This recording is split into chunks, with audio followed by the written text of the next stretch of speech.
اسلامیات لیکچررشپ پیپر کې عام طور د انبیاء علیه السلام د نومونو په باره کې تپوس او پوښتنه کیږي چې قرآن مجید کې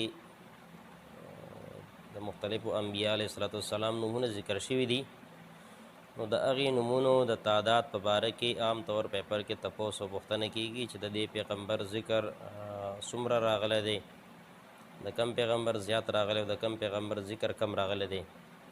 په دغه لحاظ سره د یو څو انبیاء علیه السلام د هغې تذکره چې قرآن مجید کې راغلی ده او څومره د یو پیغمبر ذکر څومره راغلی دی، نو د دې تعداد زده کول پکار دي. عام طور پیپر کې د دې تپوس او پوښتنه کیږي. دا خبره یادول پکار دي چې په قرآن مجید کې ټوټل د 26 انبیاء علیه السلام ذکر راغلی دی. د 26 انبیاء علیه السلام ذکر په قرآن مجید کې راغلی دی او په دغې کې د ټولو نه زیات ذکر هغه حضرت موسی علیه السلام ذکر راغلی دی چې 136 دفعه د حضرت موسی علیه السلام ذکر قرآن مجید کې راغلی دی چې دا د ټولو نه زیات دی. د دې سره سره د حضرت ابراهیم علیه السلام ذکر هم قرآن مجید کې ډېر زیات راغلی دی. نو چې کوم خلکو د دې تحقیق کړی دی نو تقریبا 68 دفعه د حضرت ابراهیم علیه السلام ذکر قرآن مجید کې راغلی دی. د دې سره سره صالح علیه السلام نو د صالح علیه السلام ذکر قرآن مجید کې 85 ځایونو کې راغلی دی. 85 ځایونو کې د حضرت صالح علیه السلام ذکر راغلی دی. شعیب علیه السلام هم یو جلیل القدر پیغمبر دی. د هغه ذکر په قرآن مجید کې ټوټل 11 دفعه راغلی دی. 11 دفعه د حضرت شعیب علیه السلام ذکر راغلی دی.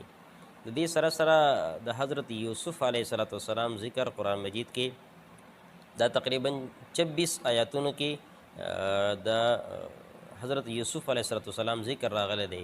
په دغې 26 آیاتونو کې بیا 24 پیرې ذکر صرف په سوره یوسف کې راغلی دی او په نور موقع باندې نو ټوټل چې راجمع کړي د تقریبا په تعداد کې 26 جوړېږي. د دې نه علاوه د حضرت عیسی علیه السلام ذکر هم قرآن مجید کې بار بار راغلی دی. نو تقریبا 43 دفعه د حضرت عیسی علیه السلام ذکر قرآن مجید کې راغلی دی. او د دې سره سره د رسول الله صلی الله علیه و آله وسلم د نوم په باره کې هم تپوس کېږي چې لفظ محمد صلی الله علیه و آله وسلم قرآن مجید کې څومره دفعه استعمال شوی دی، نو دا ټوټل 4 دفعه استعمال شوی دی. نو دا د انبیاء علیه السلام په باره کې مختصر معلومات دي چې عام طور په پیپر کې د دې نه خامخا MCQs د دې نه راځي. نو که فرض که دا په ذهن کې یو سړی یاد کړي، ذهن نشینې کړي، نو انشاءالله چې په ډېر موقعو باندې به څه کوي، دا به فایده کوي. نو ټوټل 26 انبیاء علیه السلام قرآن مجید کې د هغې ذکر راغلی. د ټول نه زیات ذکر د حضرت موسی علیه السلام راغلی دی او د قرنګې د حضرت ابراهیم علیه السلام ذکر 68 دفعه راغلی دی. د حضرت شعیب علیه السلام ذکر پکې هم موږ مخکې ذکر کو چې د حضرت شعیب علیه السلام ذکر په دې کې تقریبا 11 پیرې راغلی دی. حضرت یوسف علیه السلام ذکر 26 پیرې راغلی دی. د حضرت عیسی علیه السلام ذکر 43 پیرې راغلی دی او د حضرت محمد صلی الله علیه وسلم یعنی د لفظ محمد په دې کې تقریبا 4 دفعه سره استعمال شوی.